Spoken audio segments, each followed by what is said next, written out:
Nous sommes l'univers qui s'observe lui-même à travers notre corps. Notre esprit a un tel pouvoir qu'il crée la réalité.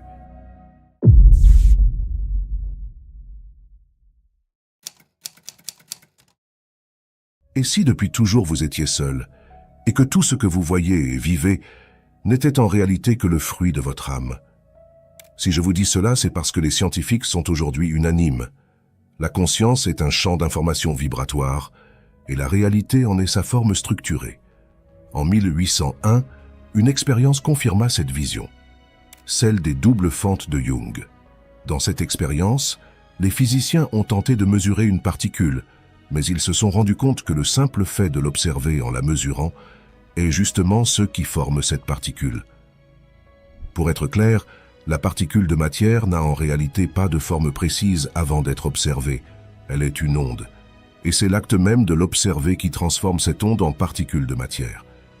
Ils se sont alors rendus compte que la matière est en fait de l'information, soit une onde, et que c'est la conscience de l'observateur qui structure cette vibration pour lui donner une forme, ou pour dire avec des mots clairs, que c'est l'observateur qui crée la réalité observée.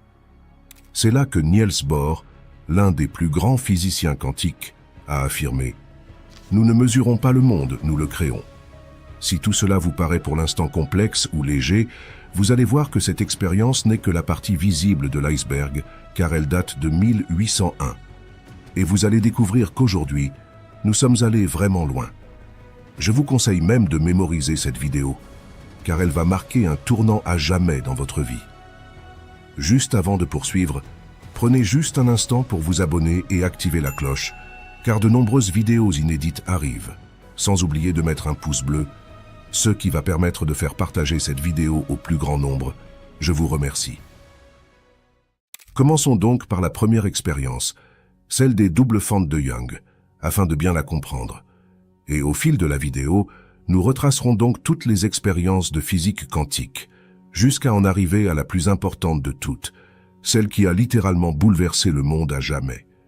Mais également au futur de l'humanité, soit tout ce qui va découler de cette compréhension.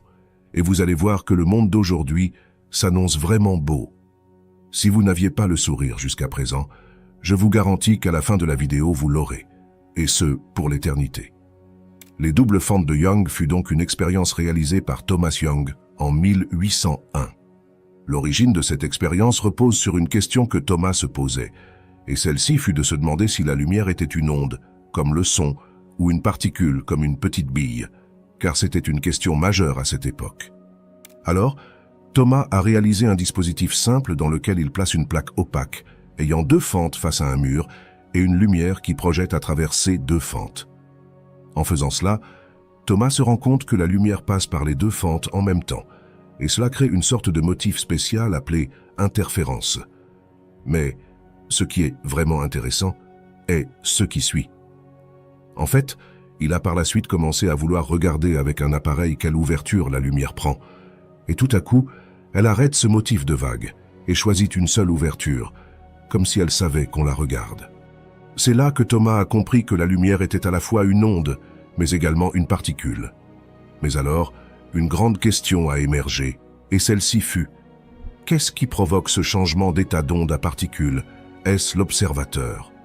C'est ici qu'une seconde expérience a marqué une nouvelle ère, celle de la dualité onde-particule. Celle-ci fut menée par Louis de Broglie dans les années 1924 et elle a changé le monde. À cette époque, beaucoup pensaient que les choses étaient soit des particules, soit des ondes. Une particule, c'est un objet bien défini, comme une petite bille, et une onde, c'est une vibration qui se propage, comme les vagues dans l'eau ou le son dans l'air. Mais là, les scientifiques ont découvert que la lumière, ou encore les électrons, soit les briques élémentaires qui structurent les atomes, et tout dans l'univers, étaient en fait les deux à la fois. C'est-à-dire qu'en voulant observer le comportement de ces, soi-disant, particules, ou ondes, ils se sont en fait rendus compte que leur état dépendait de la façon dont on les observe. En bref, sans observateur, la lumière et les électrons se comportaient comme une onde, une vague se propageant à l'infini, mais lorsqu'on ajoute un observateur, alors la lumière et l'électron adoptent une forme de particule et se trouvent alors à un endroit précis. C'est ce que les physiciens ont appelé un effondrement de la fonction d'onde. qui se traduit par le fait que l'ajout d'un observateur est ce qui engendre ce changement d'état, faisant passer l'onde, soit l'information, sous forme de particules, soit de matière. Alors, ils ont compris que l'observateur de la réalité est celui qui engendre sa création, ou plus précisément, sa forme. C'est là qu'on commence à entrer dans de grandes questions existentielles, mais également de grands bouleversements au sujet de ce que les gens croyaient savoir. Cela vient bouleverser ce que beaucoup croyaient vrai, alors cela a fait beaucoup de bruit. Mais alors, c'est ici que tous les plus grands physiciens se sont réunis, tels que Niels Bohr et Werner Heisenberg, pour donner naissance à l'interprétation de Copenhague. Formulée en 1927 lors de discussions à Copenhague, au Danemark, les physiciens expliquent qu'en réalité, la particule de matière elle-même n'a pas de propriété définie tant qu'elle n'est pas observée. Ici, ils sont clairs, la réalité tout entière est un vaste champ d'énergie, d'informations non structurées qu'on appelle le champ des possibles. Et la conscience humaine est fondue dans ce champ. La conscience est ce qu'on appelle l'observateur. Et c'est cette observation qui fait s'effondrer ce champ d'informations pour former la réalité. En bref, les physiciens sont unanimes, tout n'est que vibration. Seulement, la matière est une forme dense de vibration. Ainsi, Werner Heisenberg conclut avec une phrase qui marqua les esprits à jamais. L'observateur ne peut être séparé de ceux qui l'observent. Sans observateur, pas de réalité à observer. Mais comme vous vous en doutez, cette révélation a fait énormément de bruit et suscité énormément de questions. Alors, de là est né le plus grand paradoxe de l'histoire, mis en avant par Erwin Schrödinger en 1935. Celui-ci n'est d'autre que l'expérience de pensée du chat de Schrödinger. Dans celle-ci, Erwin imagine un chat enfermé dans une boîte, dans laquelle se trouve un mécanisme relié à un atome radioactif. Si cet atome se désintègre, il déclenche un dispositif qui libère un poison, tuant le chat. Si l'atome reste intact, rien ne se passe, et le chat reste en vie. Ainsi, pour lui, tant qu'on ne regarde pas ce qui se passe dans la boîte, l'atome est à la fois désintégré et intact en même temps. C'est ce qu'on appelle la superposition des états. Et puisque la vie ou la mort du chat dépend de cet atome, cela veut dire que tant qu'on n'observe pas, le chat est aussi dans une superposition d'états, à la fois mort et vivant. Ce n'est que lorsqu'on ouvre la boîte, donc qu'on observe, qu'on force le système à choisir une option bien précise. Soit l'atome s'est désintégré et le chat est mort, soit l'atome est resté intact et le chat est vivant. En bref, dans cette vision-là, le résultat n'existe pas avant qu'on observe. Ce paradoxe a ainsi suscité une infinité de questions. D'une part, certains se sont dit que cela était absurde, qu'un chat ne peut pas être à la fois mort et vivant. Et c'était d'ailleurs tout le but de ce paradoxe. D'autres se sont également dit « Mais si l'acte d'observer est ce qui crée la réalité, alors pourquoi quand je ferme les yeux je ne traverse pas les murs ?» Et c'est là que fut alors faite l'une des plus grandes révélations de l'histoire. Qu'est-ce que réellement l'observateur et qui est-il?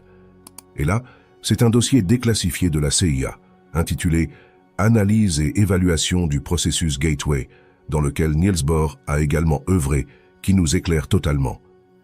Ce dossier, réalisé en 1983 et déclassifié en 2003, a eu pour but de tout démystifier et expliquer sur la réalité tout entière. Ce dossier complet est disponible gratuitement en français sur mon Académie d'entrepreneurs motivés. Il est assez long mais très explicatif, et je vous recommande de le lire pour ceux qui veulent réellement l'explication détaillée. Mais pour vous résumer cela, ce dossier vient en fait prouver qu'il n'y a qu'une seule conscience, un seul esprit, une seule dimension, que l'on nomme l'absolu. C'est un unique champ qui englobe tout. Il est la somme de toute chose, de toute substance et de toute vie, et c'est ce qu'on appelle l'âme. C'est en fait l'unité de tout, ça inclut tout. Tout est contenu dans cette unique dimension. Ainsi, l'univers est un champ des possibles, un champ d'information infinie qu'on peut appeler la source. Et l'esprit de l'homme, par le processus de la conscience, pulse constamment l'information de son être par la vibration dans ce champ infini. Puis, l'information lui revient, et cette variation de fréquence détermine la réalité. Pour l'expliquer simplement, cela veut dire que la conscience perçoit à travers elle-même, et voit et vit ainsi ce qu'elle est. Le dossier met également en avant le fait donc que la conscience est ce qui structure le corps humain, notre cerveau ainsi que l'univers tout entier. Ainsi, le corps humain représente en fait qu'une partie de l'âme elle-même, son véhicule. Et l'univers représente l'âme elle-même. Ainsi, le corps humain est l'image de l'esprit, la façon dont l'esprit se perçoit. Et ce que cela signifie est que le corps humain n'a donc aucune limite, aucune contrainte. Il a simplement les capacités que l'âme voit d'elle, et il en est de même pour la réalité tout entière. Suite à tout cela, l'inventeur du microprocesseur Federico Fagin et le physicien Giacomo Mauro d'Ariano ont mis en avant la plus grande révélation jamais faite, le panpsychisme quantique. Celui-ci fut tout simplement le bouquet final. Ils expliquent en détail que la conscience est tout simplement ce champ quantique auto-créateur, capable de se ralentir elle-même pour se structurer et former la réalité. En bref, la conscience est unique, un champ d'information quantique, et l'homme est ce champ d'information que l'on nomme l'âme. L'âme s'autostructure elle-même, en s'observant, et forme ainsi un corps humain, comme un véhicule pour agir avec elle-même. Elle est le créateur et la création, le véhicule et le cadre, le joueur et le concepteur. Ainsi, pour en revenir à ce fameux questionnement du chat de Schrödinger, vous comprendrez que ce n'est pas l'acte d'observer par l'œil, mais l'esprit, par ce que nous sommes. Un des livres que je vous recommande de lire, intitulé « Le Codex d'Elohim », le dit de la manière suivante: « Avant même que j'ai pensé, j'ai répondu. En fait, avant même de penser, nous vivons. L'esprit précède la pensée, et l'esprit crée la réalité. C'est pour cela qu'il s'agit de comprendre que ce n'est pas la simple pensée qui crée la réalité, d'où le fait qu'en fermant les yeux et pensant à rien, on ne traverse pas un mur, ni une porte, ou qu'on ne manifeste pas un objet instantanément. Non, en fait, c'est le fait d'être totalement conscient de cette vérité qui change tout. En fait, je vais vous expliquer bien en détail, vous allez comprendre, et voir que c'est relativement simple. En fait, comme dit, c'est la vibration de votre esprit qui structure la réalité, par résonance vibratoire. C'est comme si votre esprit respirait, faisant ce mouvement de va-et-vient, et que cette onde structurait la réalité ainsi. Mais alors, par quoi cette vibration est-elle déterminée? Et comment atteindre la meilleure vibration, celle qui donne la meilleure réalité? Eh bien, là on entre dans le vif du sujet. Comme dit, l'observateur, donc vous vous observez vous-même et auto-créez. Ainsi, seul vous pouvez changer votre vie. Comment cela se passe-t-il donc? Eh bien, par le changement de paradigme. Le paradigme représente le modèle que vous avez de la réalité, soit la façon dont vous percevez le monde.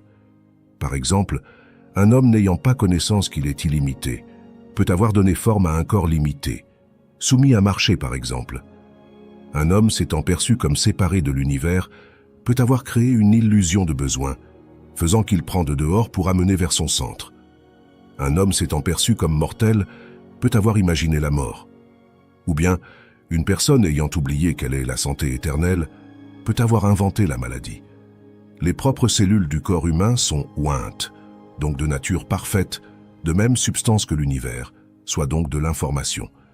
Et l'information ne meurt jamais, donc les cellules aussi, enfin la matière de manière générale. C'est pour cela que Lavoisier disait « Rien ne se perd, rien ne se crée, tout se transforme ». Ainsi, n'attendez pas une autre vie pour vous transformer, vous n'en avez qu'une. Une vie éternelle, certes, mais une. Alors, c'est maintenant que le changement se passe, car, sachant désormais ce que vous savez, personne d'autre que vous ne peut faire ce travail. Alors, pour créer une nouvelle réalité, il s'agit donc de projeter un nouveau paradigme. De même que la chenille projette le papillon et le manifeste, il en va de même pour l'homme avec Dieu. Je sais que le mot « Dieu » a souvent été associé à ce qu'il n'est pas. J'aimerais aujourd'hui qu'on éclaire ce mot. Le terme « Dieu » représente simplement le principe unique. De même qu'un principe mathématique, l'homme le perçoit et l'utilise. De même, Dieu représente le principe d'unité, la somme de toute substance, de toute connaissance et de toute vie. C'est tout simplement l'amour, et plus précisément, le sentiment d'unité.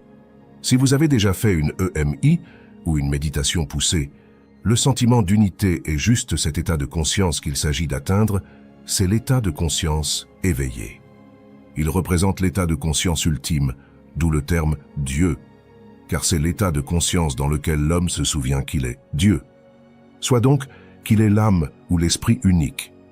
Dans cet état, l'âme prend ainsi conscience du « je suis », qu'elle est ce qu'elle est, et ce réveil spirituel finalement est la prise de conscience de l'univers lui-même. C'est l'univers conscient de lui-même, l'homme conscient qu'il est Dieu, l'âme consciente d'elle-même tout simplement. Et cela se fait donc ici, sur Terre, tout simplement parce qu'il n'y a pas d'autres endroits. En clair, l'homme est l'esprit vivant dans l'esprit, et la vie sur Terre est juste la façon dont l'esprit se perçoit. C'est donc ici qu'il s'agit de manifester ce que vous avez en tête ou les possibilités que vous voyez. Et donc, en sachant cela, c'est ici qu'on projette un nouveau paradigme, le paradigme divin. J'utilise le terme divin, mais cela signifie tout simplement le paradigme illimité. En fait, cela représente de projeter l'idéal d'être Dieu, comme la chenille pourrait le faire avec le papillon, afin de transmuter votre état d'esprit à cet état divin.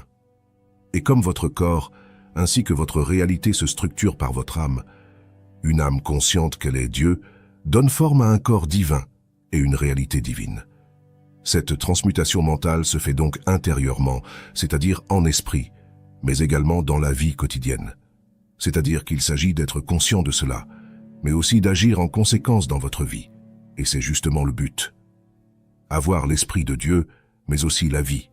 Pour l'expliquer, il y a le livre « Le Codex d'Elohim » qui justement explique sous forme de 13 principes comment atteindre cet état de conscience et transformer votre réalité. Comme pour le dossier précédent, je vous mettrai le lien du livre dans la description et en commentaire épinglé si vous souhaitez le lire. Car je vous recommande vraiment de le lire, sachant qu'en plus, il fait seulement 92 pages. Et en seulement 92 pages, il vous dit tout ce que vous avez à savoir. Mais pour l'expliquer simplement, la transmutation mentale commence par ce désir de vouloir avoir une vie divine, c'est-à-dire que cela commence déjà par le fait de vraiment vouloir. Il ne s'agit pas d'espérer, là vous devez vouloir et vous affirmer, savoir que vous êtes divin, et mériter alors une vie divine, point. Ça, c'est l'énergie qui va vous pousser à entreprendre, à être ce que vous êtes. C'est le passage de la mentalité d'homme à celle de maître.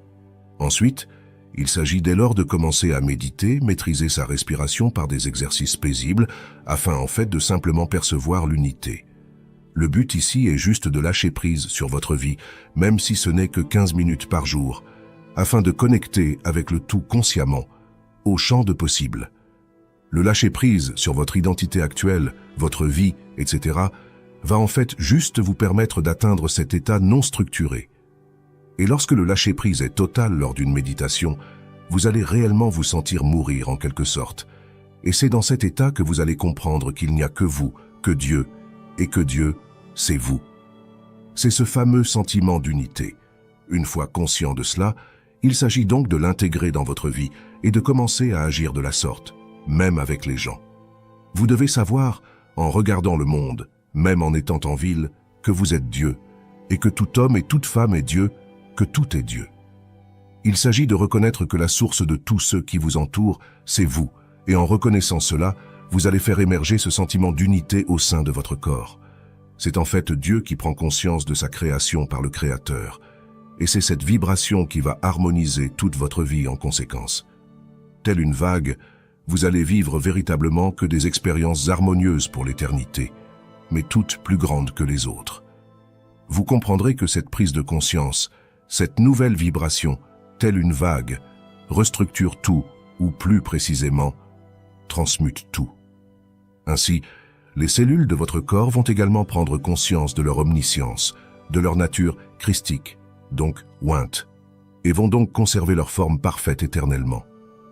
Mais également, leur conscience de l'omniscience fait que l'âme comprend qu'elle est le tout, et par conséquent est capable de déplacer son avatar, ou corps humain, en tout lieu, en tout instant. Elle sait que sa vitesse est infinie, puisqu'elle est omnisciente. Mais outre cela, cette même conscience de son omniscience et de sa toute-puissance l'amène également à créer tout objet du quotidien ou manifestation de nourriture à partir d'elle-même, afin que son avatar mange par exemple. Il en résulte de même pour les multiples créations qui peuvent en découler. Nikola Tesla, par exemple, avait montré avec le principe de l'induction qu'un simple aimant passant dans une bobine suffit à induire un courant. Et ce courant est l'énergie, cette même énergie qui anime la vie. Il en va de soi que l'âme consciente que l'énergie est donc omnisciente parvient à directement se servir de l'énergie illimitée présente dans l'atmosphère pour tout alimenter indéfiniment. Cela donnerait forme à des objets axés sur le mouvement perpétuel, induisant de l'énergie infiniment, ou autre création. Ce qui est sûr, c'est que cela existe déjà, et qu'il s'agit juste de capter les idées pour les manifester. Et cela advient lorsqu'on est sur la même fréquence que les idées que nous souhaitons, puisque tout marche par effet de résonance. Telle une radio, il faut s'aligner sur la fréquence pour capter. Et vous, alignez-vous sur la fréquence de Dieu, et votre réalité en sera l'image et le son. L'énergie électrique est présente partout, en quantités illimitées. Elle peut faire fonctionner les machines du monde sans avoir besoin de charbon, de pétrole, de gaz ou de tout autre combustible. Cette nouvelle énergie qui fera fonctionner les machines du monde est dérivée de l'énergie qui fait fonctionner l'univers, l'énergie cosmique. Cette énergie, c'est la même que celle qui anime votre propre corps. Comprenez-la, et c'est la réalité tout entière que vous changez. Si vous voulez trouver les secrets de l'univers, pensez en termes d'énergie, de fréquence et de vibration. Depuis des siècles, une découverte a littéralement révolutionné le monde, et pourtant, beaucoup n'en ont même pas conscience. Cette découverte, c'est tout simplement le principe d'induction. Le principe est simple, une bobine de cuivre et un aimant que l'on fait passer dedans par un mouvement de va-et-vient. Ce simple mouvement de l'aimant permet d'induire un courant dans la bobine. Et ce courant peut ensuite alimenter, par exemple, une ampoule reliée aux bornes plus et moins. Mais alors peut-être vous demandez-vous, en quoi cela a-t-il révolutionné le monde? Eh bien, c'est la compréhension que nous avons aujourd'hui de ce principe qui change tout. Vous allez découvrir que l'énergie qui alimente nos machines est en réalité la même que celle qui anime les organismes vivants, la même que celle de la vie elle-même. C'est pour cela que je vous invite à rester bien attentif tout au long de cette vidéo, à la regarder jusqu'à la fin, et surtout, à me partager vos idées ou réflexions en commentaire. Si ce genre de sujet vous passionne, mettez un pouce bleu et abonnez-vous en activant la cloche pour ne rien manquer. Déjà, n'est-ce pas fascinant d'être vivant? C'est-à-dire que nous bougeons, nous nous déplaçons, pensons, mangeons, créons, et tout cela naturellement. Nous n'avons pas de fil, nous ne sommes pas branchés à une prise, et pourtant nous sommes bien animés. Alors, quelle est cette source d'énergie qui nous alimente? Pendant longtemps, beaucoup ont pensé avoir la réponse évidente en disant « Eh bien, c'est la nourriture qui nous donne de l'énergie. » Eh bien, oui, mais pas que. Comme le Codex d'Élohim le dit, l'homme ne se nourrit pas que de pain. En réalité, il est aujourd'hui temps de comprendre clairement ce qu'est l'univers et sa nature substantielle. L'univers est un champ quantique, un champ d'énergie, d'information omniscient. Ce champ d'information est tout simplement ce qu'on appelle l'âme. C'est pour cela que l'on dit que l'homme est éternel, tout simplement car il est l'âme, soit l'esprit duquel émerge le corps. Cependant, j'aimerais qu'on éclaire le point le plus important de notre vie. On dit souvent que la réalité est le reflet de qui nous sommes, ou que notre esprit structure la réalité. Et c'est vrai. Mais comment? Eh bien, c'est ça qu'on va expliquer très simplement. En fait, l'âme est unique, dans le sens où elle a sa propre fréquence. L'univers, lui, est infini, un champ quantique infini, aux possibilités infinies. Alors, qu'est-ce qui crée la réalité? Eh bien, c'est ce qu'il s'agit de comprendre. Le champ quantique est la source dans laquelle est fondue votre âme, et votre âme vibre à une certaine fréquence. Elle résonne dans ce champ quantique, et l'information lui revient. Et ainsi, elle voit la réalité selon elle. En bref, l'âme est un champ de résonance, et la réalité en est son écho infini. Vous êtes donc déjà immortel, car l'information ne meurt jamais. Il s'agit juste de s'en souvenir. Mais là, j'aimerais donc qu'on aille plus loin, beaucoup plus loin. Savoir que l'on est déjà éternel, oui, c'est important, car c'est la base de la vie. Seulement, il faut aujourd'hui pleinement l'intégrer. Pourquoi? Si vous avez suivi mes dernières vidéos, et particulièrement celle sur le panpsychisme quantique, vous saurez que les physiciens sont aujourd'hui unanimes sur le fait que le corps humain est quantique, soit qu'il est lui-même de l'information structurée, et que la matière, de toute façon, dans son intégralité, est de l'information structurée. Et donc, en comprenant ce principe, le corps est donc déjà immortel également. Eh bien, la réponse est aussi oui. Seulement, c'est là qu'on entre plus en profondeur dans la biologie. Comme l'âme raisonne et perçoit à travers elle-même, il s'agit pour l'homme de savoir qu'il sait. Comme il est son propre créateur, soit que la réalité est structurée par sa propre vibration, son propre état d'être, il se doit lui-même d'intégrer l'immortalité à sa conscience. Pour faire simple, votre esprit crée la réalité. Donc, vous devez savoir que vous savez que vous êtes éternel, savoir que vous êtes illimité et plus juste y croire. Et ça va faire toute la différence. Mais rassurez-vous, la vidéo va vous plaire, car vous allez voir que tout va être simplifié et que le plus dur est déjà fait. Précédemment, vous vous souvenez, comme nous l'avons dit, nous ne sommes pas branchés à une prise, et pourtant nous sommes bien animés. Alors, quelle est cette source d'énergie qui nous alimente, avant même la nourriture, dès l'apparition de la première cellule mère? Eh bien, cette source, c'est tout simplement vous, votre propre âme, la source originelle. Votre cellule mère est fondue dans le champ quantique. Elle baigne dans l'énergie pure, celle qu'on appelle souvent l'éther, l'homme ou le prana. C'est l'énergie omnisciente, dans laquelle tout baigne constamment. Simplement, la forme possède cette capacité à la capter et à s'animer grâce à cela. Comme nous l'avons vu avec l'exemple de l'induction, une simple bobine de cuivre et un aimant qui passe en réalisant un mouvement de va-et-vient induisent un courant. Il ne le crée pas, il n'y a aucun fil, simplement la forme adaptée et le mouvement transmettent cette énergie. Nos corps fonctionnent de la même façon. La structure de notre corps humain est parfaite et capte l'énergie omnisciente infinie.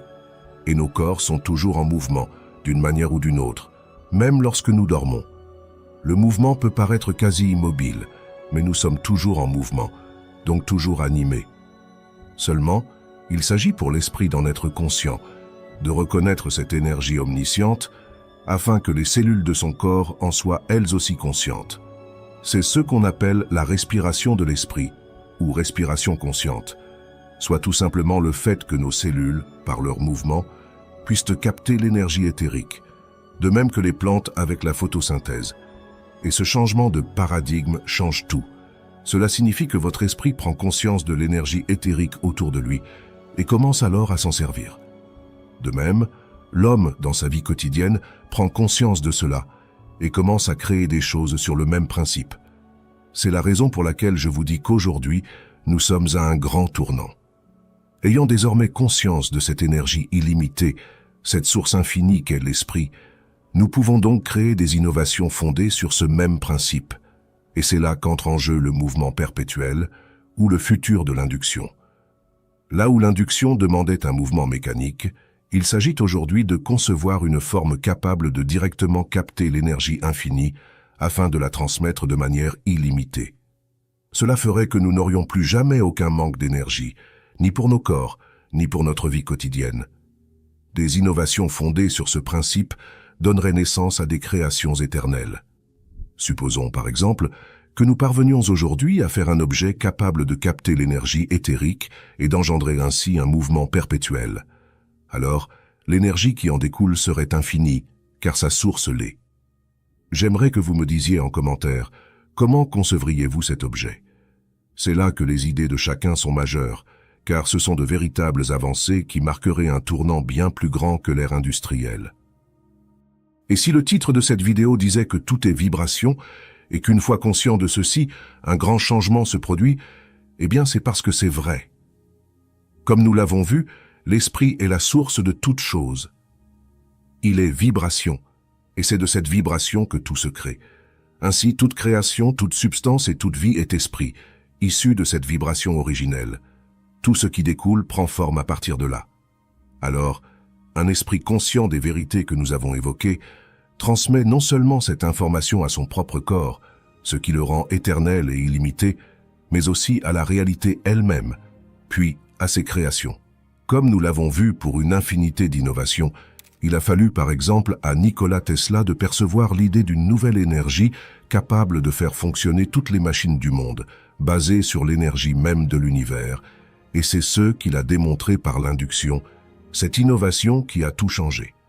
Et aujourd'hui, beaucoup de choses reposent sur ce même principe, car nous nous servons de l'électricité à foison dans notre vie quotidienne.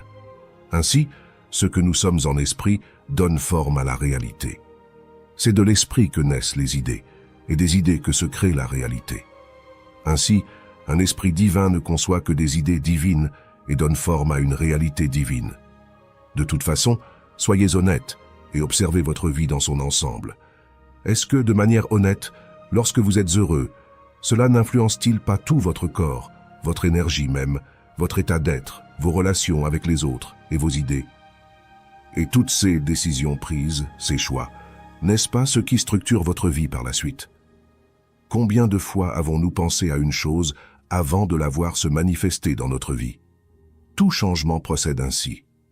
Alors imaginez, visualisez maintenant la divinité en vous, en sachant que vous êtes l'âme omnisciente, illimitée et éternelle, et commencez ainsi à entreprendre de vraies choses basées sur ce principe. Déjà, vous prenez conscience que tout est possible, puisque tout existe déjà. Il s'agit juste de capter ces idées. Comme disait Nikola Tesla, « Mon cerveau n'est qu'un récepteur. Dans l'univers, il y a un cœur d'où nous obtenons la connaissance, la force et l'inspiration. Je n'ai pas pénétré dans les secrets de ce cœur, mais je sais qu'il existe. Et ce cœur, c'est l'amour, la prise de conscience de l'unité de la réalité. C'est le fameux sentiment d'unité, tant évoqué dans mes vidéos. C'est l'état d'être absolu, celui d'où toute forme naît. Alors, sachez que tout est possible et qu'il est temps de manifester vos rêves, même les plus fous. Si vous souhaitez aller plus loin, j'ai conçu un programme intitulé Mindset Leadership, qui vous guidera dans cette prise de conscience de A à Z. Vous découvrirez tous les secrets de l'univers, qui vous êtes, mais surtout, comment appliquer tout cela dans votre vie quotidienne, afin de la transformer en vie divine, autant sur le plan matériel que spirituel. Vous êtes beaucoup à l'avoir apprécié, et je vous en remercie. Vous pouvez également lire le Codex d'Elohim, disponible sur Amazon, qui est un livre court mais tellement transformateur. Tous les liens sont dans la description. Nous avons tous déjà entendu ou même utilisé le mot Dieu, que ce soit dans une prière sincère ou simplement en l'entendant depuis toujours dans la bouche des hommes. Ce qui est sûr, c'est que le mot Dieu a toujours été utilisé comme la raison de tout pouvoir. Les anciens récits parlent d'hommes ayant ressuscité les morts, fendu la mer en deux ou guéri des milliers de personnes. Et toujours, ces miracles étaient associés à Dieu. Alors forcément, on s'est tous déjà posé la question, est-ce que ces récits sont vrais? Et si oui, alors qui est Dieu? Et surtout, comment manifester ces capacités divines dans notre propre vie? Eh bien, c'est exactement ce que dévoile le livre « La loi, l'expression du grand œuvre », à travers 12 principes éternels. Dans les lignes qui suivent, vous allez comprendre que Dieu est en vous, et qu'en réalité, il est votre véritable moi, comme le papillon l'est pour la chenille. En maîtrisant ce principe, vos capacités divines vont se révéler. Et je peux vous garantir une chose, cela commencera avant même la fin de cette vidéo, car en vérité, ça a déjà commencé. Et si vous êtes ici, ce n'est pas par hasard. Alors je vous souhaite un bon visionnage. Le premier principe, fondé sur les titres majeurs de Neville Goddard, s'intitule « À votre commandement ». Comme dans le Codex d'Elohim, cette partie ouvre sur la vérité que le tout est esprit, l'univers est mental. C'est-à-dire que tout est esprit, même la matière. C'est seulement la fréquence à laquelle l'esprit vibre qui fait que quelque chose est solide ou subtil. Mais même si vous savez déjà plus ou moins cela, nous sommes obligés de l'évoquer, car cela représente la base même de toute progression. En fait, ici, il s'agit de comprendre que l'âme, l'esprit et le corps sont une seule et même chose. Cependant, ici, je ne vous demande pas d'y croire. Vous allez le voir. Aujourd'hui, la science l'a confirmé, et cette fois-ci avec une infinité d'expériences et de preuves irréfutables. Il y a eu dans le passé de nombreux physiciens tels que Niels Bohr, Werner Heisenberg ou encore Max Planck, ayant démontré par la dualité onde-particule qu'en fait, l'onde, soit l'énergie, ralentit et devient particule, soit matière, et que ce changement d'état est provoqué par l'observateur. En soi, cela signifie que c'est l'observateur de la réalité qui engendre sa manifestation. Pour faire simple, l'observateur crée la réalité observée, point. Les physiciens sont unanimes là-dessus, et d'ailleurs cela a été encore davantage démontré par le principe d'incertitude d'Heisenberg, l'interprétation de Copenhague, les doubles fentes de Young. Mais ce qui a définitivement clos le débat, de même qu'avec la Terre pour affirmer qu'elle est ronde, fut le panpsychisme quantique. Cette théorie, formulée par Federico Fagin, l'inventeur du microprocesseur, a été la touche finale, dévoilant tout simplement que la matière émerge de la conscience et que c'est la conscience qui crée l'apparence du cerveau, du corps et de l'univers lui-même par la vibration. Et ainsi la conscience, à travers notre corps humain, et notre œil tout particulièrement, perçoit le monde visible. En soi, comme dirait Federico Fagin, notre corps est comme un drone piloté d'en haut par la conscience. Le corps est donc tout simplement le canal de l'esprit. Passons donc au principe suivant, intitulé « Votre foi est votre fortune ». En réalité, ici, on ne va pas parler de foi, mais de savoir. Pendant longtemps, des hommes ont eu foi en des choses, mais si la foi est aveugle, alors on peut se perdre et croire en tout et n'importe quoi. Cependant, ici, on part uniquement sur la vérité absolue, l'unique base. Alors, il ne s'agit pas d'une foi aveugle, mais de savoir que l'on sait. Et ça, c'est la véritable conscience. Pour comprendre cette partie, posez-vous une simple question. Est-ce que quelque chose peut vraiment se créer?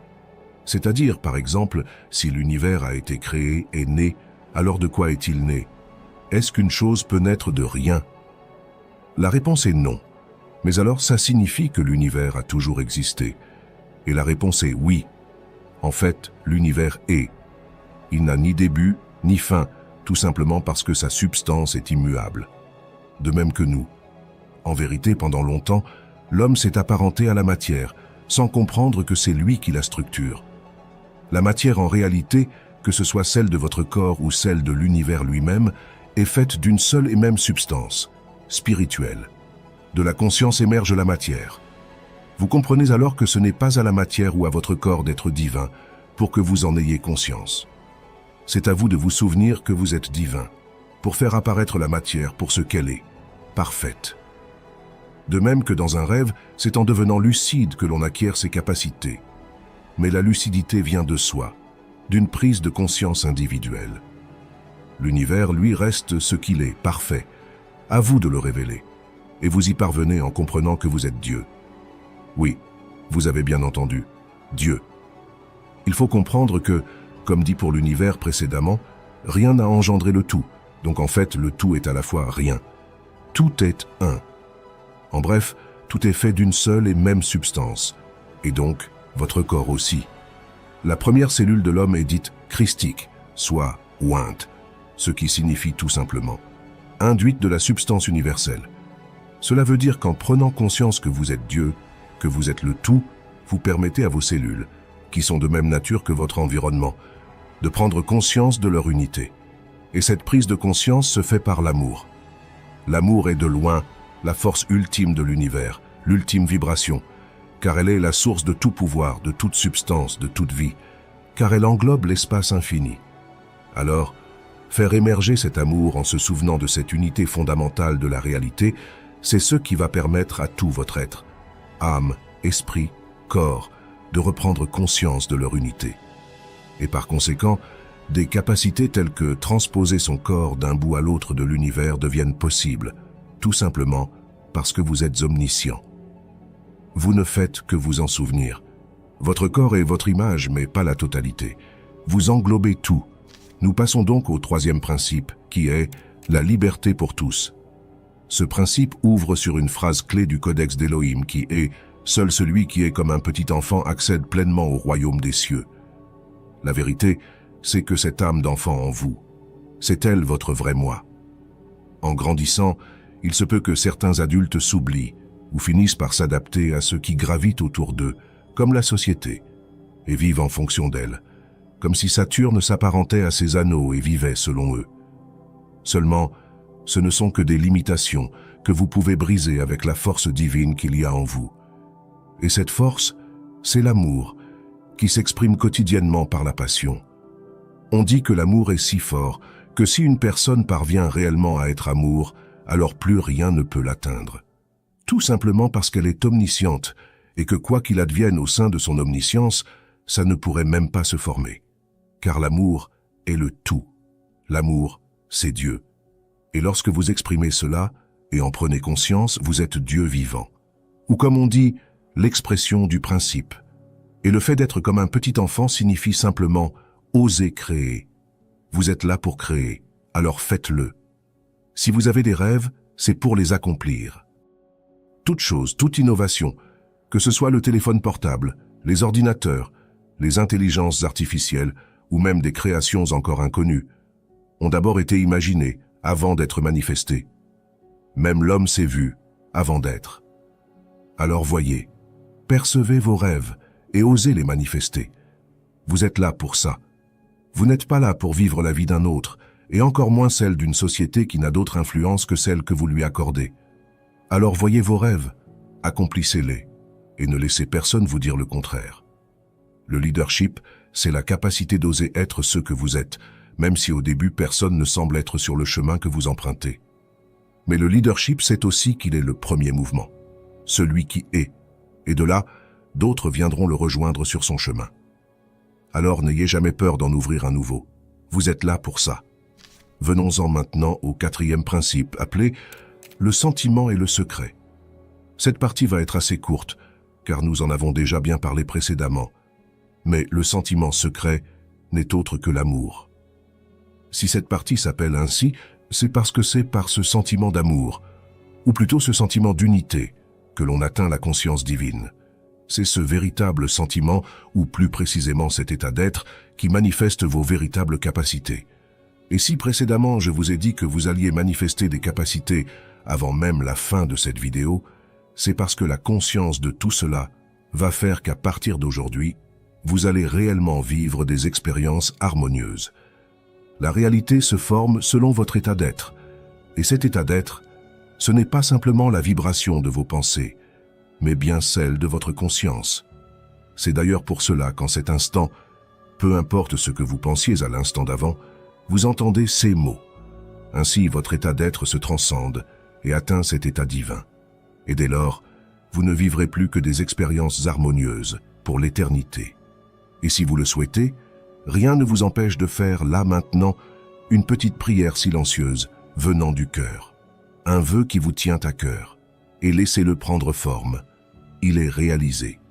Découvrons désormais le 5e principe intitulé « La prière, l'art de croire ». Toute réalité commence par une prière silencieuse, celle de ton esprit qui sait, sans douter. L'art de croire, c'est l'art de savoir. En fait, l'illusion de séparation entre l'homme et Dieu est née d'une chose banale. L'homme, créant des objets de ses mains, a fini par croire que Dieu avait fait de même avec lui. Comme si Dieu avait fabriqué l'homme à distance, comme un objet séparé. Mais en réalité, par manque de connaissance, l'homme a vu Dieu comme un robot pourrait voir l'homme, alors qu'en vérité, les deux sont un. Dieu, c'est le principe d'unité, c'est l'amour. Et l'esprit, en se regardant lui-même, a formé l'homme et l'environnement. L'homme est donc l'image de Dieu, l'image de l'esprit. Il s'agit simplement que l'homme en prenne conscience, comme un amnésique retrouvant la mémoire. Ainsi, la prière silencieuse, c'est la reconnaissance intérieure d'être Dieu. C'est savoir que l'on est le Christ, éternellement parfait. Venons-en maintenant à la partie 6, nommée « La recherche ». Le chemin de la connaissance de soi ne mène nulle part ailleurs qu'au point d'origine. Mais celui qui revient n'est plus le même que celui qui est parti. Comme tout est esprit, et que votre corps et la réalité ne sont que l'image, la structure de votre esprit, une transformation intérieure silencieuse, est ce qui fait naître les plus grandes choses. Comme il est dit, de la chenille au papillon, il ne s'agit pas d'un changement, mais d'une révélation. La forme fond et l'être émerge. Voyez comment la métamorphose de la chenille en papillon peut être aussi silencieuse, à l'abri des regards, mais aussi transformatrice et révélatrice que nul autre processus. Un petit insecte rampant perçoit un idéal en lui et par cela crée une chrysalide autour de lui, dissout son ancien corps, en crée un nouveau et émerge en papillon, s'envolant dans les cieux. Ici, il n'y a pas une âme de chenille et une âme de papillon. Il n'y a qu'une seule âme, celle de la chenille qui transmute en papillon, dévoilant ainsi une nouvelle forme adaptée à la vibration de son âme. De même, il n'y a pas une âme divine et une âme d'homme, juste une âme d'homme qui transmute en âme divine, et qui ainsi révèle sa forme divine, ses capacités et cette nouvelle réalité, formée par ce nouveau paradigme divin. Comme il est dit, l'ancien fond et le nouveau émergent. Ainsi, de l'homme à Dieu, il ne s'agit pas d'un changement mais d'une révélation. La forme fond, l'être émerge. Passons maintenant au 7e chapitre intitulé « Hors de ce monde ». Cette partie s'ouvre sur la citation. Il n'y a pas plusieurs réalités, seulement plusieurs regards. L'esprit, lui, est un et contient tout. Cette partie est importante, car elle nous rappelle qu'il n'y a pas plusieurs esprits, mais seulement un seul esprit se percevant sous des angles différents. En soi, il n'y a pas plusieurs âmes, ni plusieurs hommes, mais une seule âme, un seul homme, un seul esprit, se contemplant sous une infinité de formes. Comme dans le corps humain, une cellule mère se multiplie en 2, 4, 8, jusqu'à former un corps entier avec des cellules aussi variées soient-elles, adipeuses, musculaires, osseuses. Pourtant, l'origine reste la même. Il en est de même pour tout. Tous les êtres humains, même animaux ou insectes, sont le même esprit sous une infinité de formes. Ainsi, il appartient à l'individualité, tout comme à la cellule mère, de s'en souvenir, de le savoir. Ce savoir permet de vivre la vraie vie, la vie divine. Et si cette partie s'intitule « Hors de ce monde », c'est parce que cette transmutation mentale s'effectue parfois réellement en dehors du monde, dans le sens où il est parfois nécessaire de rester un moment seul, en paix, hors du tumulte extérieur, afin de concentrer toute son énergie vers cette transformation intérieure. De même que la chenille, dans sa chrysalide, concentre 100% de son énergie vers l'intérieur. D'où la formation de cette carapace protectrice. Cette retraite intérieure précède toujours l'émergence du papillon. Mais une fois cette transformation achevée, vous êtes libre pour l'éternité. Car une fois que la chenille est devenue papillon, il n'y a plus de retour en arrière. Elle vole. Venons-en au 8e principe, le pouvoir de la conscience. Ce chapitre, comme son nom l'indique, parle du pouvoir de la conscience. Et si ce principe est aussi fondamental, c'est parce que la conscience est tout simplement le plus important. En vérité, c'est ce qui différencie l'animal de l'être humain, et aussi ce qui différencie la forme humaine de l'être divin. Tous sont faits de la même substance, mais la conscience est ce degré de vibration que l'esprit porte sur lui-même. Un petit degré de conscience forme un insecte, plus élevé un animal, et lorsqu'elle est totale, elle forme l'être humain. L'être humain est le canal de Dieu, ainsi nous sommes tous esprits. Cependant, le degré de conscience que nous avons de cela fait toute la différence. L'homme a la capacité de s'abaisser plus bas que l'animal, mais aussi de s'élever jusqu'à l'absolu, de s'éveiller à ce qu'il est vraiment. C'est le libre arbitre. Aujourd'hui, il est temps d'avancer, d'être ce qu'on est. Alors on le fait, ou rien ne se crée. On n'a pas envie d'avoir honte de l'homme qu'on serait devenu en ne le faisant pas. Et de là naît la responsabilité.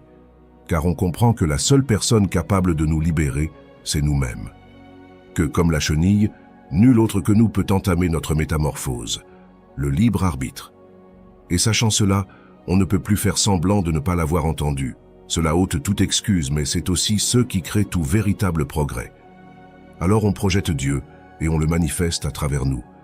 Et là on peut dire en vérité, « Je suis Dieu, ad vitam aeternam ». Lorsque votre esprit sait cela, profondément, alors votre corps ne peut que commencer à être ce qu'il est. Vos cellules se souviennent de leur omniscience, de leur perfection, et tout votre être devient conscient de lui-même. Votre être émerge, et votre corps le dévoile. Vos capacités reviennent, et vous êtes ce que vous êtes, divinement parfait. Vous volez, vous manifestez, vous vous transposez, et cela devient aussi naturel que de marcher. C'est la vie de Dieu, c'est votre vie. Nous pouvons maintenant passer à la 9e partie, une des plus importantes, s'intitulant « L'imagination éveillée ». Imaginer, c'est façonner la substance invisible qui bientôt deviendra forme visible. Comme dit, tout est esprit, et la matière ne représente qu'une forme cristallisée de l'esprit, qu'une possibilité manifestée. Le téléphone portable fut une possibilité perçue, rendue manifeste. Dieu, c'est la possibilité, l'âme réelle, rendue manifeste. C'est le principe qui s'exprime à travers l'homme, la voix, celle de laquelle naîtront toutes les autres possibilités. C'est l'âme du monde éveillée à elle-même, d'où la raison pour laquelle le livre La Loi ouvre sur cette phrase « l'âme du monde éveillé ». C'est tout simplement l'univers rendu conscient de lui-même à travers l'homme. D'ailleurs, si vous souhaitez obtenir le livre La Loi au format papier ou Kindle, il est disponible sur Amazon. Je vous mets le lien en première ligne de description et en commentaire. Je vous le conseille réellement, car non seulement il va transformer votre vie, mais vous éveiller à la vraie vie. Il ne s'agit pas d'un simple changement ou d'une énième révélation, mais de la vie divine, celle qui fut évoquée depuis la nuit des temps dans une infinité d'ouvrages, celle où la mort n'est plus, où les limites ne sont plus, celle où l'homme marche sur les eaux, vole avec les oiseaux, révèle l'immortalité de son corps, celle où l'homme se sert directement dans l'atmosphère pour donner forme à ses pensées. C'est la vie de Dieu sur terre, celle qui vaut vraiment le coup d'être vécue. Tout est déjà réalisé. Vous devez aujourd'hui comprendre, mais surtout savoir, que tout existe déjà. Comme rien ne peut naître de rien, alors tout existe tout simplement déjà. Il s'agit juste pour l'homme de faire descendre ses possibilités pour les rendre manifestes. L'homme perçoit des idées, venant de sa passion profonde, ces idées qui vous font vibrer, aussi incroyables soient-elles, et il concentre son énergie à les rendre manifestes, toujours plus grandes les unes que les autres. Tout est possible à celui qui sait. Alors accomplissez vos rêves, vous êtes là pour ça. Si vous ne le faites pas, un autre le fera à votre place. Passons dès lors au 10e principe, les semailles et la récolte. Toute idée, pensée ou parole exprimée est une graine plantée dans l'âme, maintenue par la pensée. Elle devient ensuite une conception se manifestant sous forme physique. La pensée de Dieu, née de la racine unitaire du tout, ne conçoit et ne manifeste que la perfection. Alors, sachez que vous êtes parfait, et que par conséquent, vos idées aussi. Il s'agit d'entreprendre, d'oser. Si la phrase « devenir comme un petit enfant pour accéder pleinement au royaume des cieux » est autant évoquée, c'est parce que l'enfant est l'image de Dieu qui crée. L'enfant ne se demande pas si c'est possible ou s'il peut entreprendre. Il perçoit une idée et la traduit instantanément dans la forme. Il voit une image et la dessine. Il ressent l'envie de danser et danse. Alors aujourd'hui, quel est votre plus grand rêve, celui qui vous fait vibrer ou vous faisait vibrer enfant? Le rêve dont vous avez toujours rêvé. Imaginez un instant que vous viviez dans l'abondance, que vous avez tout ce dont vous avez besoin quand vous en avez besoin. Alors, dans ce cas-là, que feriez-vous de votre vie? Si vous n'aviez pas besoin de travailler pour de l'argent, que feriez-vous? Si vous saviez que tout est possible, alors quel rêve souhaiteriez-vous vivre sur Terre? Qu'aimeriez-vous voir se manifester dans ce monde? Sincèrement, prenez le temps d'y répondre et notez cela sur un bout de papier. Faites-le réellement, et si vous le souhaitez, mettez-le même en commentaire. Et maintenant, consacrez-vous à rendre cela manifeste, car ce rêve existe déjà et n'attend que votre attention pour se manifester. Ce rêve, c'est cette graine en vous, et vous êtes là pour la faire germer, grandir, devenir arbre, pour enfin goûter à ses fruits. Avant de manger du pain, vous avez planté du blé. Nous passons maintenant à l'avant-dernier principe, intitulé « Je connais mon Père ». Je suis le Père manifesté dans le Fils, l'Esprit vivant en forme. Cette simple reconnaissance de soi, de la vérité, repose sur le fait de savoir la vérité ultime, qui est « Je suis Dieu ». Cette vérité n'a pas besoin d'être criée sur tous les toits pour être reconnue, mais simplement d'être sue dans votre cœur. Cette reconnaissance silencieuse se suffit à elle-même. Et de cette compréhension, cette maîtrise, naissent d'innombrables créations, toutes plus grandes les unes que les autres. De même que la compréhension et la maîtrise de l'électricité ont amené une infinité de créations, la compréhension et la maîtrise du principe unique, Dieu, amène d'innombrables nouveautés. Sincèrement, il n'est pas étonnant que d'ici peu, nous soyons aptes à ramener à la forme toute personne dite morte. Car en réalité, la mort n'existe pas. Le changement de forme existe d'état, tout comme l'eau peut être sous forme de vapeur ou d'eau liquide, mais elle reste de l'eau. De même, l'homme reste esprit, et ce qu'il est ne peut être altéré. Par conséquent, toute âme, même ayant perdu sa forme, donc dite morte, est toujours là, dans l'atmosphère, ici même. Il s'agit juste de maîtriser le principe pour être apte à remettre en forme ce qui ne l'est plus, amenant l'âme à se recondenser en forme. De même que la maîtrise de l'électricité amène l'aptitude à animer des objets inanimés, comme les robots qui sont l'animation du métal et d'autres composants, la maîtrise du principe de la vie rend la capacité à amener toute chose à la vie, à rendre l'invisible visible, l'esprit en forme. Voilà tout. Nous en arrivons donc au tout dernier principe, le plus important de tous, nommé la loi et la promesse. Ce chapitre pourrait presque s'arrêter sur cette vérité qui est que la loi est la promesse, tout simplement. Dieu est la promesse. Dieu tient ses promesses car il est. En fait, c'est savoir que toutes possibilités existent déjà. Par conséquent, elles ne peuvent qu'être. Peut-être dans un instant ou dans plusieurs, mais finalement, un instant est aussi toute l'éternité. Alors entreprenez, soyez, car cela adviendra à un moment donné. Cela ne peut en être autrement. L'homme est voué à vivre la vie de Dieu. Cela en est ainsi. Alors, ainsi soit-il. Ou comme dirait la loi, credo. Pour ceux qui souhaitent obtenir le livre en format papier, il est disponible sur Amazon. Je vous mets le lien en description et en commentaire. L'avoir entre les mains change tout. Quand quelqu'un a vécu une expérience de mort imminente, en général, il commence par vous dire, très souvent, très souvent, il commence par vous dire « ce que j'ai vécu, aucun mot humain ne peut le dire, aucun mot ». Pendant longtemps, la mort du corps a été vue, pour beaucoup, comme une fin. Mais aujourd'hui, la science a prouvé qu'en réalité, l'homme est un champ quantique qui forme un corps, et que par conséquent, il n'est pas mortel. Ce champ quantique, c'est ce que beaucoup appellent l'âme, et c'est justement cette énergie de vie qui forme et anime le corps. Mais cela va encore plus loin, car l'âme ne forme pas seulement le corps, elle forme la réalité tout entière. Et le corps humain n'en est que son image. Ou comme le dirait le célèbre physicien Federico Faggin, le corps est comme un drone piloté du haut par la conscience. Si tout cela vous paraît fou, je peux vous garantir qu'à la fin de la vidéo, vous saurez que c'est vrai, peu importe vos croyances actuelles. Car vous verrez, certains éléments de cette vidéo vous convaincront sans l'ombre d'un doute. Mais surtout, vous allez apprendre grâce à un principe précis qu'il est possible de faire transcender la mort à son corps, et donc de le rendre immortel, ou plutôt de le dévoiler pour ce qu'il est déjà. Juste avant de commencer, abonnez-vous, mettez un maximum de pouces bleus. C'est réellement important pour que la vidéo soit mise en avant, surtout sur des sujets comme celui-ci. Alors partagez-la à vos amis, et commençons. Tout d'abord, avant de parler de la mort et de comment la transcender, il est majeur de comprendre l'unité entre la conscience, le corps humain, et l'univers dans lequel nous vivons. Pour ceux qui ont vu mes dernières vidéos, notamment celles sur le panpsychisme quantique, vous savez qu'on va justement parler de cela, le fameux panpsychisme quantique. Mais alors, le panpsychisme quantique, c'est quoi?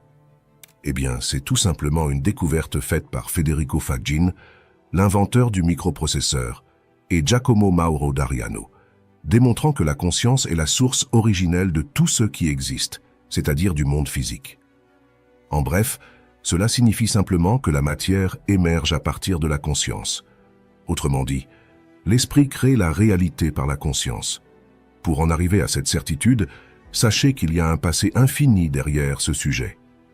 Ce genre de choses est expliqué depuis la nuit des temps dans de nombreux ouvrages anciens, ou dans des livres majeurs comme le Codex d'Élohim ou la Loi, l'expression du grand œuvre. Des livres qui, clairement, peuvent changer une vie à jamais. D'ailleurs, ce sont des livres que je vous recommande sincèrement de lire. Je vous mets les liens dans la description et en première ligne de commentaires. Mais tout cela a aussi commencé à être expliqué scientifiquement, dès les années 1900. De ces recherches scientifiques sont nées de nombreuses découvertes, telles que le principe d'incertitude d'Heisenberg, l'expérience des doubles fentes de Young, la dualité onde-particule ou encore l'interprétation de Copenhague faite par Max Planck, Werner Heisenberg et Niels Bohr. Mais en bref, qu'ont démontré ces expériences? Eh bien, elles ont tout simplement prouvé que tout est vibration, et que c'est l'esprit qui structure cette vibration, par la conscience, pour former ce que l'on appelle la réalité. En fait, dans leurs expériences, Les physiciens ont découvert que c'est l'observateur qui crée la réalité observée. À la base, tout est esprit. Cela signifie que l'univers est un champ d'information infini, que certains appellent le néant ou rien. Mais ce néant ou ce rien est en réalité le champ des possibles, où rien n'est encore structuré. Ainsi, dans ce champ infini, la conscience émerge, perçoit des possibilités et voit des choses. Et c'est cela qui engendre l'effondrement de ce rien, soit de l'énergie pure, pour adopter une possibilité. C'est ce qui forment la réalité visible. Pour faire clair, l'être humain est l'esprit qui s'est regardé lui-même, et cela a fait s'effondrer ce néant pour former son véhicule, autrement dit le corps humain. Mais, de la même manière, cela a aussi formé l'univers autour. En bref, le corps humain est le véhicule de l'esprit, et l'univers autour est sa maison. Les deux sont un, et cela, aujourd'hui, a été véritablement prouvé par le panpsychisme quantique. Là où, avant, tout cela reposait sur des croyances, aujourd'hui, c'est basé sur du savoir, sur la connaissance réelle. Je vous invite d'ailleurs à voir ma dernière vidéo sur le panpsychisme quantique si vous souhaitez comprendre tout cela en détail. Donc, sachant que l'esprit crée la réalité par notre vibration, soit plus précisément par notre état de conscience, alors comment atteindre l'état de conscience qui transcende la mort? Tout d'abord, le savoir est ce qui permet d'atteindre cette vibration, et plus précisément, savoir que l'on sait, c'est-à-dire que vous devez savoir que vous savez que vous êtes l'Éternel. Déjà, pour appuyer cette conviction, comprenons que dans la nature, la méduse Turritopsis d'Ornie est déjà capable d'être immortelle à sa manière. Cette méduse, lorsqu'elle se sent en danger, blessée ou vieillissante, inverse son cycle de vie et retourne à l'état juvénile. Donc l'immortalité existe déjà, comprenez-le bien. Et cette méduse est capable de faire cela notamment grâce à l'activation du gène FOXO3, présent également chez l'être humain. Mais il y a aussi la régénération des membres. L'axolotl, cette petite salamandre, est capable de régénérer ses membres à l'infini, même son cœur, notamment grâce à l'acide rétinoïque que l'homme est également capable de générer. Alors, si l'homme possède ces deux gènes, d'immortalité et de régénération, pourquoi ne les active-t-il pas? Eh bien parce qu'il s'agit ici d'activer des gènes latents ou endormis, et cette activation se fait par l'éveil de la conscience, par la prise de conscience de sa propre nature. L'épigénétique a d'ailleurs démontré cela. C'est l'état d'être d'un individu qui détermine comment s'exprime son ADN, et donc les capacités de son corps. En résumé, notre ADN est infini, illimité, et c'est notre état de conscience qui active son expression. Cela signifie qu'en étant conscient d'être immortel, et je parle bien ici de conscience, pas de simple croyance, eh bien votre corps le devient aussi. Et on peut même aller beaucoup plus loin, car l'immortalité n'est que la première prise de conscience. Le docteur Alexis Carrel, prix Nobel de médecine, a découvert dans les années 1910 que la cellule mère du corps humain, celle à partir de laquelle se forment toutes vos cellules, est dite christique. Le terme christique veut simplement dire oint, c'est-à-dire imprégné de la substance universelle, ce qui signifie tout simplement quantique. Cela signifie que votre cellule mère est non seulement éternelle, mais aussi spirituelle. Et par conséquent, ses capacités sont infinies. Un corps entièrement conscient de cela est donc pleinement capable de se transposer d'un bout à l'autre de l'univers, de voler, de marcher sur l'eau, de créer des objets ou même des êtres à partir de sa propre énergie, d'émettre de la lumière, de régénérer ses cellules à l'infini, de restaurer n'importe quel membre à volonté, de changer de forme, et bien plus encore. Les possibilités sont infinies. Notre corps humain n'a donc que la forme et les capacités que nous lui permettons d'avoir. Il faut donc d'abord se voir comme éternel, concevoir l'immortalité dans son esprit, pour l'incarner et la manifester physiquement. Et cela vaut pour tout. Là, je parle des capacités génétiques, mais il en va de même pour votre vie quotidienne. Tout ce que vous pouvez imaginer existe déjà. Cela signifie que même vos rêves les plus fous sont réalisables. Seulement, ces rêves, ces idées que vous voyez dans votre esprit, sont comme des graines. Et ces graines, vous devez les nourrir par votre énergie, par votre passion, pour les manifester. Vos rêves sont des graines de réalité à manifester, mais vous seul pouvez le faire. Votre énergie va là, où va votre attention. Alors consacrez votre attention à ce qui vous anime, à ce que vous aimez, à ce que vous voulez voir se manifester, et alors votre vie deviendra bientôt le fruit de vos pensées. Toute chose se forme d'abord dans l'esprit, avant de prendre une forme manifeste. Seulement, le fait de le savoir, c'est ce qui permet de ne plus douter. Savoir que c'est déjà accompli, et ainsi, entreprendre vraiment, comme le ferait un enfant. Un enfant ne doute pas. Il voit des images dans sa tête, il a des idées, et il les exprime directement sans se demander si c'est possible ou non. Il sait que c'est possible, car il n'envisage même pas l'impossibilité. Le mot « impossible » n'existe pas, car il signifie « qui ne peut pas être ». Or, tout est. Donc, tout ne peut qu'être. C'est la même chose avec la mort, qui a été vue comme une fin, mais il ne peut pas y avoir de fin pour quelque chose qui n'a jamais eu de début. L'esprit est. Il n'est pas né. Le corps humain s'est formé de la même manière que de l'eau en vapeur peut se condenser et devenir gouttelette. Cependant, la gouttelette n'est pas née. Elle était eau bien avant d'être gouttelette. De même, vous êtes Dieu bien avant d'être homme. Si vous ressentez le besoin d'avoir une base claire pour comprendre tout cela en détail, j'ai mis en place la formation Mindset Leadership sur mon académie Entrepreneurs Motivés.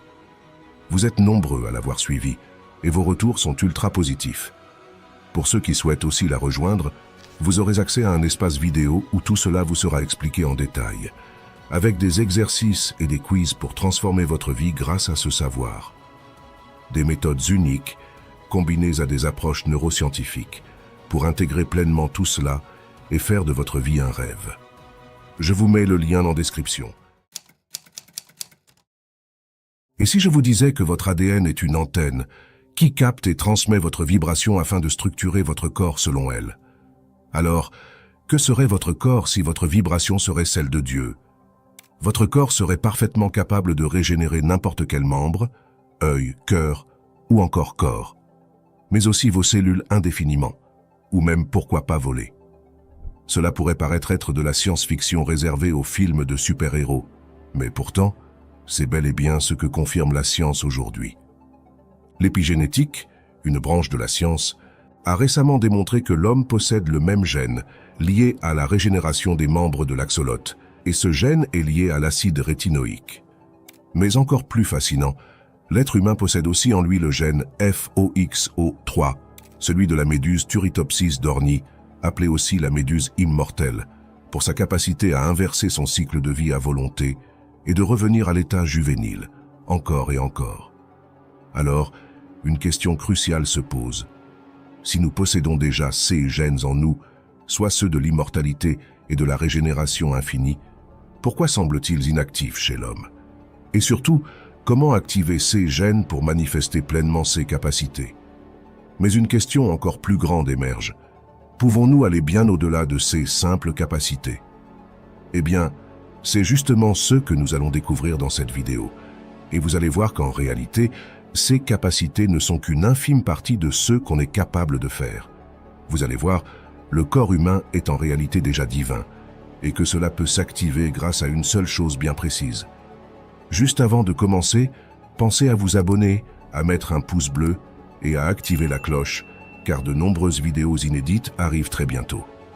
Merci infiniment et commençons. Pendant longtemps, beaucoup de personnes ont cru que l'ADN était quelque chose de fixe et de figé, et que notre vie en dépendait. Mais aujourd'hui, nous savons que c'est en fait l'esprit qui structure l'ADN. Mais pour expliquer bien tout cela, il va falloir plonger dans la science. Tout d'abord, vous le savez déjà si vous avez regardé mes dernières vidéos, mais la science sait aujourd'hui que la matière émerge de la conscience, et je parle là bel et bien de toute matière, de l'univers lui-même. Le panpsychisme quantique, soit une révélation mise en avant par de grands chercheurs tels que Federico Fagin et Giacomo Mauro d'Ariano, également soutenu par l'interprétation de Copenhague, a prouvé que l'univers est un champ d'information unifié, qu'on appelle l'âme. L'âme, c'est en fait ce que vous êtes, ce que nous sommes. L'âme est cette information, se percevant telle qu'elle est, qui émet une onde se propageant telle une vague dans l'univers, puis revenant sur elle-même, structurant ainsi la réalité tel un écho. Ainsi, par ce principe de résonance, L'âme émet et reçoit sa propre vibration et structure ainsi la réalité selon ce qu'elle est, selon la façon dont elle se perçoit.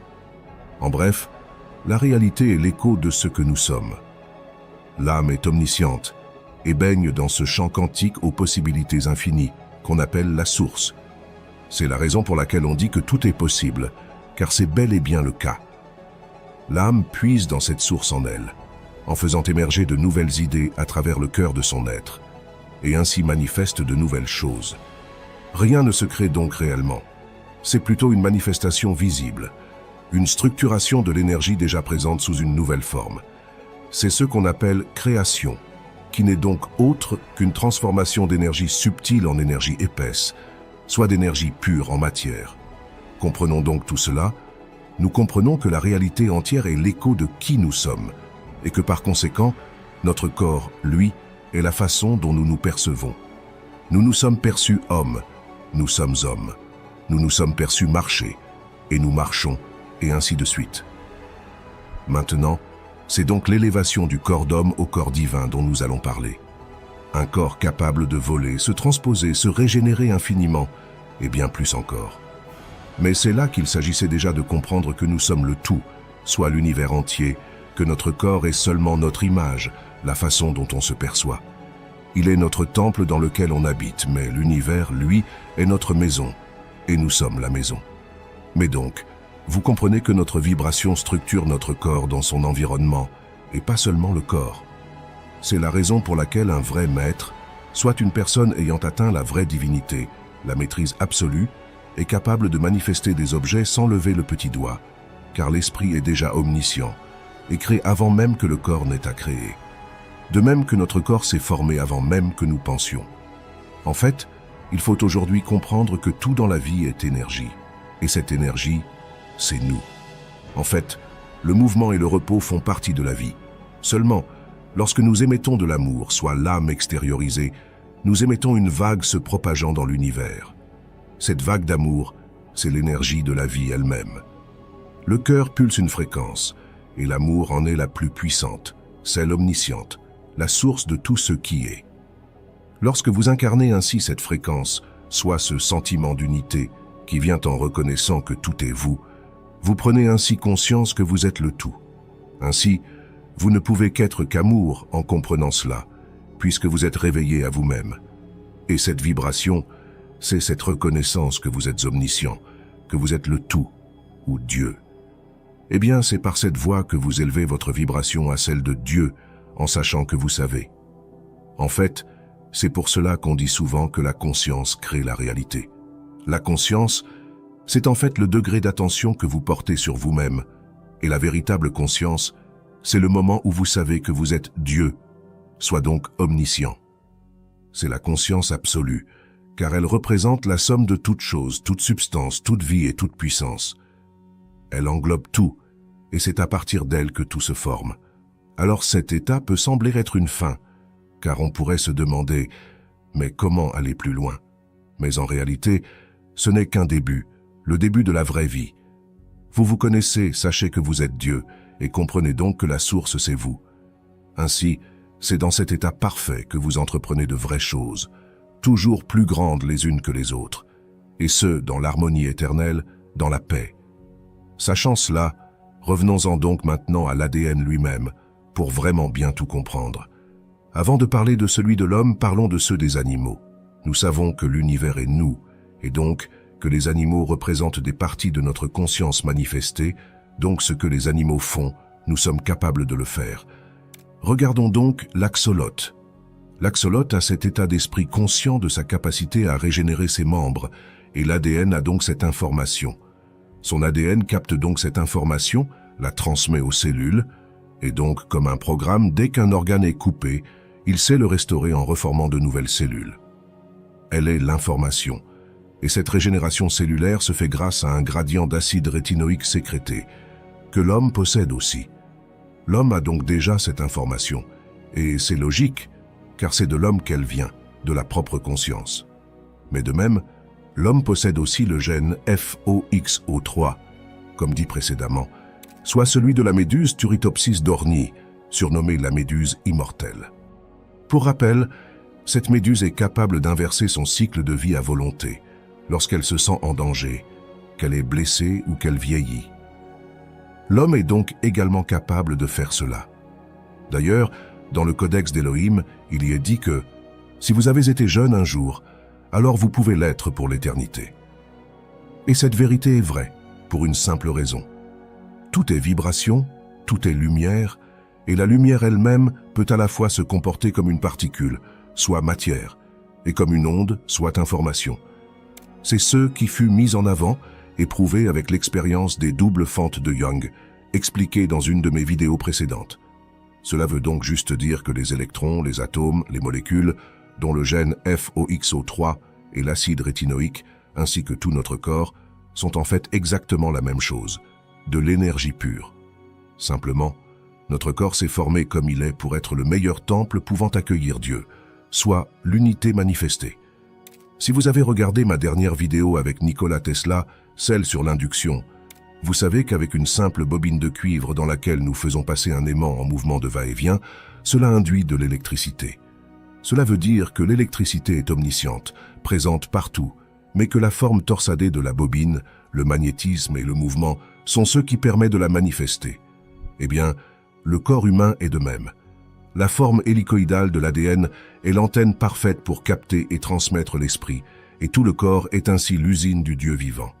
Le corps est fait pour recevoir cette énergie universelle et l'exprimer. C'est la raison pour laquelle on dit que l'homme est l'image de Dieu, car l'homme est Dieu, Dieu vivant. Soit Dieu en mouvement, voilà juste ce que signifie vivant. Dieu est le principe d'unité, éternel et immuable, et l'homme qui exprime ce principe, c'est donc l'amour, l'âme extériorisée. L'homme exprime donc le principe en l'incarnant, en le mettant donc en mouvement. Et le mouvement, c'est la vie. Ainsi c'est Dieu vivant, le principe d'unité en mouvement. L'âme qui est consciente qu'elle est l'énergie infinie, ce champ quantique d'énergie illimitée, est donc unie à celui-ci. De ce fait, l'âme transmet cette information au corps par l'ADN, et l'ADN transmet donc cette information à toutes les cellules, et ainsi de suite. Ainsi, le corps est donc alimenté par une énergie illimitée, et les cellules sont capables de se régénérer à l'infini, en se reproduisant et se perpétuant éternellement, sans fin. De même, ayant l'information de base du corps, elle garde toujours cette base parfaite, et donc, si un membre venait à être arraché ou enlevé, l'ADN transmet l'information de se restructurer immédiatement. L'homme conserve ainsi sa forme parfaite éternellement. Mais cette prise de conscience d'être Dieu amène aussi une infinité d'autres capacités. Déjà, conscient de cela, les cellules se régénèrent et se nettoient en permanence et n'échangent plus si ce n'est plus nécessaire avec d'autres énergies extérieures. En fait, par exemple, des fois les altérations entre le feu et l'eau, ou les cellules et le feu, sont un échange d'énergie. Mais si les deux se reconnaissent mutuellement, alors le feu n'a plus à échanger une chaleur extrême aux cellules, et les cellules ne se consomment plus au feu. Et donc, le feu ne brûle plus le corps. On pourrait donc traverser le feu directement, sans interférer avec, comme le font les tardigrades.